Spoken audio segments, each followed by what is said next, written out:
Donc vous saviez, vous, plus d'une start-up est créée chaque jour en France. Et attends, figurez-vous que l'État a investi 215 millions d'euros dans les start-up rien qu'en 2014. Ah, c'est parti pour le festival des données bidons.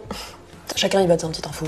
Et c'est ouf! Les experts de Sciences et Vie Junior sont formels, d'ici 2050, nos enfants auront tous des pouces 2 fois plus longs à cause de la déformation du smartphone. N'importe quoi. Je te jure, mais regarde, c'est... Tu sais pas pourquoi, mais les gens adorent les stats. Les noix de coco tuent environ 150 personnes chaque année. C'est plus que les requins? Combien t'as dit? 150.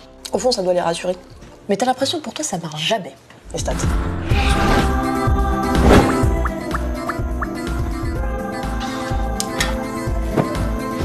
Ça fait 6 mois que tu cherches un boulot. Pour l'instant, t'as passé 18 entretiens, dont 7 sur Skype, enregistré 109 versions différentes de ton CV, ajouté 154 favoris, passé 2 tests de logique en ligne, et failli décrocher un job à Paris, Londres, Pékin et Mulhouse. Et tu n'as toujours pas de job. Je veux dire, c'est pas normal, t'as forcément loupé un truc. À l'école, ils t'ont dit que ça se passerait très bien, que tu trouveras un boulot tout de suite. Enquête sur l'insertion des jeunes diplômés. Alors, 80% des diplômés ont vu leur recherche aboutir moins de 6 mois après leur sortie d'école. C'est con. 2 semaines près, t'y étais. On compte. Activité des diplômés sur l'année post-diplôme, en activité professionnelle 70%, en recherche d'emploi 19%. Ah ouais, quand même. Bon bah au moins t'es pas toute seule à galérer. Près d'un jeune diplômé d'école de commerce sur 4 a commencé sa vie professionnelle à l'étranger. Ouais, mais il précise pas où. Les bureaux d'études et sociétés de conseil sont devenus le premier employeur direct des jeunes managers, suivi par la banque assurance. Le taux de satisfaction du premier emploi augmente de 30% pour les plus d'1m70.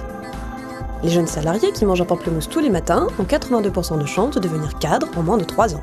Les salariés qui jouent à la crapette au moins une fois par semaine ont 72% de chance de développer de bonnes relations avec leurs supérieurs hiérarchiques. La possession de plus de 5 vêtements roses diminue de moitié la réussite professionnelle d'un jeune diplômé.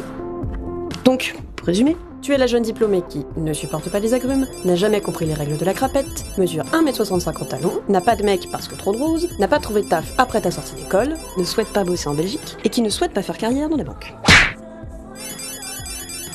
L'autre titre de l'actualité, c'est l'augmentation de la courbe du chômage de 0,4%, soit plus de 12 800 nouveaux inscrits depuis janvier 2015.